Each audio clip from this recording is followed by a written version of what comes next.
Hello दोस्तों, welcome back to my channel. आज हम 34 साइज ब्लाउज़ की कटिंग एंड स्टिचिंग करेंगे। देखिए इस तरीके से न्यू ट्रेंडी डिज़ाइन की स्लीव्स है इसमें और पैडेड ब्लाउज़ है ये। तो चलिए हम वीडियो स्टार्ट करते हैं। ये है इसका अस्तर वाला कपड़ा और हम 34 साइज पे ब्लाउज़ कट करेंगे। तो देखिए इस तरीके से डबल फोल्ड कर लेंगे कपड़े को और कमर इसकी 27 इंच की है, इस हिसाब से फ़ोल्ड कर लेना है और सिलाई मार्जिन का लेते हुए फ़ोल्ड कर लेना है। तो मैं इसे 9.5 इंच पर फ़ोल्ड कर लूँगी क्योंकि ये पैडेड ब्लाउज़ है, इसमें ज़्यादा कपड़ा कटेगा नहीं। तो इस तरीके से कपड़े को हम सीधा कर लेंगे स्केल से। और अब हम सबसे पहले लेंथ ले लेंगे इसकी। तो जो भी लेंथ तैयार रखनी है उसमें 1 इंच प्लस करके लेना है। यहाँ पे 13 इंच लेंथ मुझे कंप्लीट रखनी है, इसीलिए मैंने 14 इंच पे मार्किंग की है। अब यहाँ पे शोल्डर ले लेंगे। तो मैं शोल्डर ले रही हूँ इसके 5.5 इंच और इसके आर्महोल से भी 5.5 इंच लिया है मैंने। और चेस्ट का चौथा भाग ले लेंगे 8.5 इंच और 1.5 इंच एक्स्ट्रा सिलाई मार्जिन। अब इन सभी निशानों को इस तरीके से मिला देंगे और अब हम आर्महोल्स की गोलाई देंगे। तो देखिए आर्महोल्स की गोलाई यहाँ पे 1 इंच पे निशान लगाया मैंने और इस तरीके से आर्महोल्स की गोलाई दे दी है। अब हम नेक की विड्थ लेंगे। नेक की विड्थ नॉर्मली सभी साइड में 2.5 इंच लेते हैं। तो देखिए मैंने 2.5 इंच से 2 पॉइंट ज़्यादा बढ़ाया है इसमें, क्योंकि नेक की चौड़ाई मुझे ज़्यादा चाहिए। और नेक की लंबाई ले रही हूँ मैं 10.5 इंच और इस वाली साइड से नेक की चौड़ाई मैंने 3.5 इंच लिया है, ताकि नेक में अच्छा सा शेप आए। इस तरीके से बॉक्स बना लेंगे। बॉक्स में आप अपने अकॉर्डिंग कोई सा भी शेप दे सकते हैं। आप कमर का चौथा भाग ले लेंगे और 1 इंच बैक प्लेट्स के लिए और 1.5 इंच एक्स्ट्रा सिलाई मार्जिन का। अब इन सभी निशानों को मिला देंगे। इस तरीके से मिलाने के बाद नेक का शेप दे देंगे। यहाँ पे देखिए यहाँ पे मैंने सिंपल ही शेप दिया है और जो हम बैक प्लेट्स डालेंगे उसके लिए भी निशान लगा लेंगे। तो इस तरीके से लंबाई में 4 इंच पे निशान लगाया है, 1/2 इंच इस वाली साइड से और 1/2 इंच इस वाली साइड से। इस तरीके से शेप दे देना है। अब देखिए ये जो डीप नेक है तो इसके लिए मैं 1/2 इंच का नेक वाली साइड से डाउन करूँगी इस तरीके से, ताकि हमारे कंधे नहीं उतरे। इस तरीके से पेस्टिंग करने के बाद इसे हम कटिंग कर लेंगे और बैक पार्ट कट हो चुका है। अब हम फ्रंट पार्ट की कटिंग करेंगे। देखिए यहाँ पे नेक की कटिंग मैं अभी नहीं कर रही हूँ। फ्रंट पार्ट की कटिंग करने के बाद में हम बैक पार्ट के नेक की कटिंग करेंगे। तो बचे हुए कपड़े को इस तरीके से फ़ोल्ड करेंगे और इसे हमने थोड़ा ज़्यादा फ़ोल्ड किया है और इसमें हमें लेंथ भी बढ़ानी होगी फ्रंट पार्ट के लिए। तो मैं 1/2 इंच से थोड़ा ज़्यादा लेंथ में बढ़ा रही हूँ। देखिए इस तरीके से सीधा कर लेंगे और यहाँ पे हम लेंथ बढ़ाएंगे। यहाँ देखिए 1/2 इंच से थोड़ा ज़्यादा है ये। और इस तरीके से रख लेंगे बैक पार्ट को और सेम तरीके से उतार लेंगे यहाँ पे इस तरीके से। अगर आप फ्रंट ओपन बनाते हैं तो सामने सिलाई हुकाई का जो सिलाई मार्जिन रहता है वो छोड़ के सेम पेस्टिंग करें। और मैं इसे बैक ओपन बना रही हूँ। तो इस तरीके से सेम तरीके से मैंने इसे उतार लिया है और नेक के लिए भी निशान लगा लिया है। अब जैसा हमने बैक पार्ट में आर्महोल्स का शेप दिए थे, सेम यहाँ पे भी उसी तरीके से ड्रॉ करना है और 1/2 इंच की इस तरीके से गहराई दे देनी है। और देखिए यहाँ से हम साइड से बढ़ा कर लेंगे कपड़े को। तो जितना भी आपको टक्स पॉइंट डालना है उतना बढ़ा लीजिएगा। तो मैंने ऊपर से 1 इंच और नीचे वाली साइड से 1.5 इंच बढ़ा लिया है। अब नेक का शेप ड्रॉ कर लेंगे यहाँ पे हम। तो नेक की लेंथ ले लेनी है। नेक की विड्थ वही रहेगी जो बैक पार्ट में है।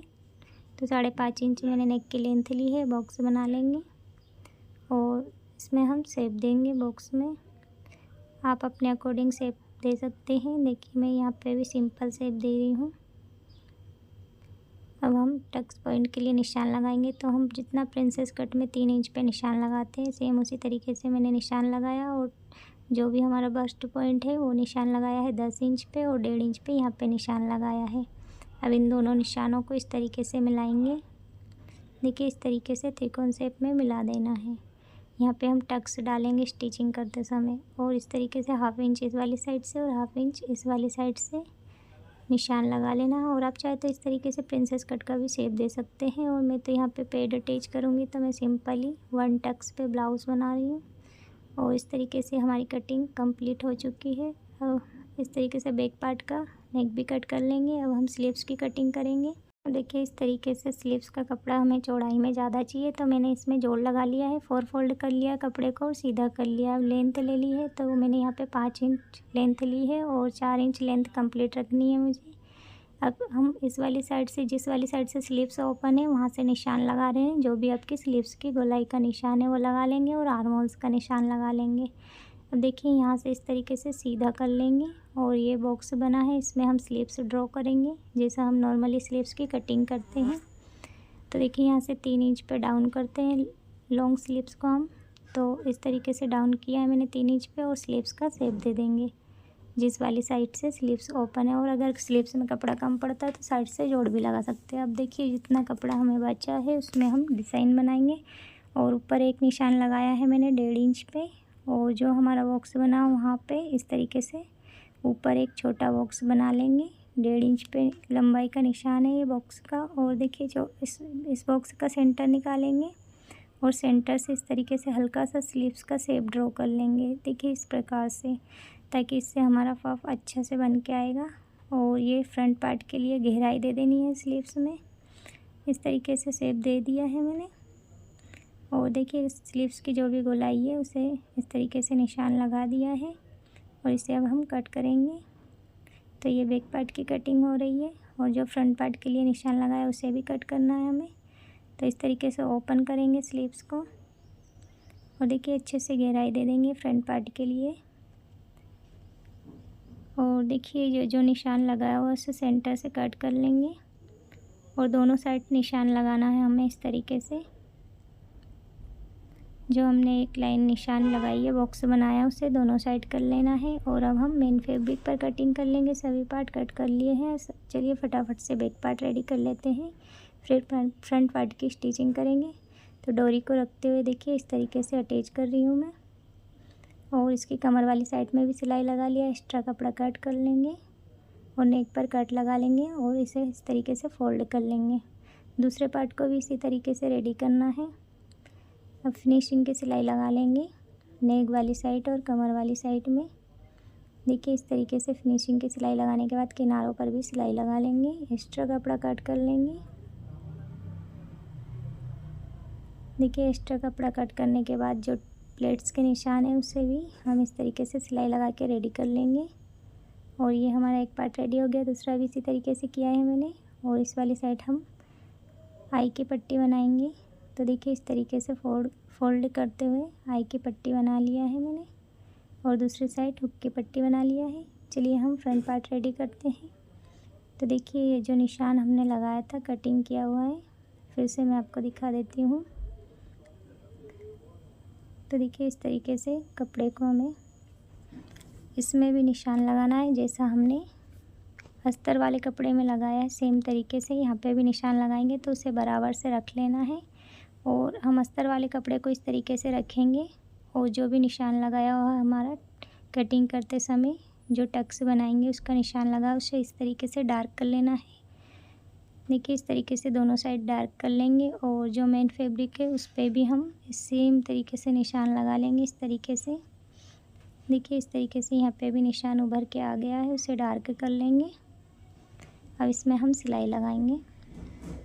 तो देखिए यहाँ पे ये जो पैड है उसे अटैच करना है। तो सबसे पहले हम इस तरीके से फिर से वस्ट पॉइंट निकाल लेंगे। तो 10 इंच पे हमारा, और जो हमारे पैड की दूरी रहेगी वो कितनी रहेगी वो भी मैं यहाँ पे दिखा देती हूँ। इस तरीके से पैड रखना है, दोनों पैड रखेंगे, और यहाँ पे जो दूरी रहेगी वो रहेगी हमारी 1 इंच की। तो इस तरीके से निशान लगा लेना है।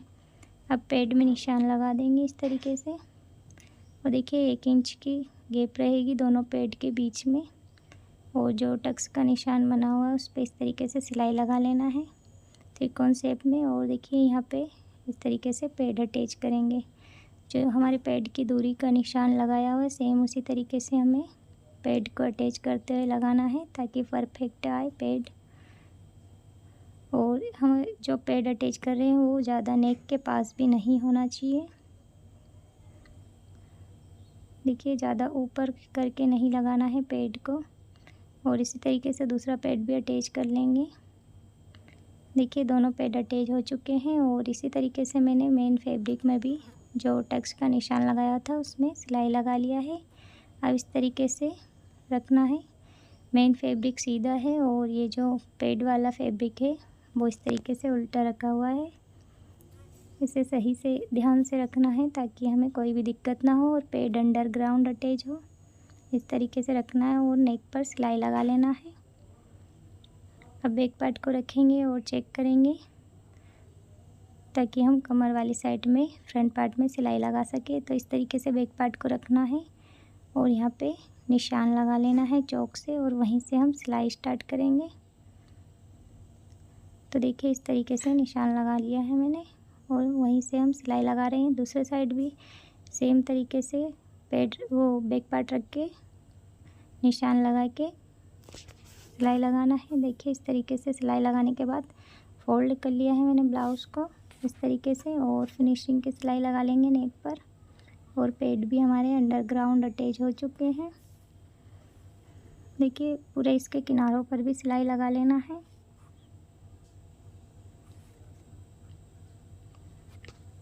इस तरीके से सिलाई लगाने के बाद किनारों पर सिलाई लगा लेंगे। किनारों पर सिलाई लगा लिया है मैंने और एक्स्ट्रा कपड़ा भी कट कर लिया है। अब दोनों शोल्डर जॉइंट कर लेंगे इस तरीके से और यहाँ पे हम देखिए शोल्डर के पास से दोनों पार्ट बराबर रखेंगे। इस वाली साइड भी जॉइंट कर लेना है इस तरीके से और देखिए इस तरीके से रखेंगे और ब्लाउज़ रेडी है हमारा। अब इस तरीके से बॉक्स टाइप बना लेना है स्लीव्स में। और सबसे पहले तो हमें अस्तर वाले कपड़े को और मेन फैब्रिक को दोनों को अटैच करना है जैसा हम नॉर्मली स्लीव्स में करते हैं। इस तरीके से रखना है जैसा हम नॉर्मल स्लीव्स बनाते हैं सेम उसी तरीके से।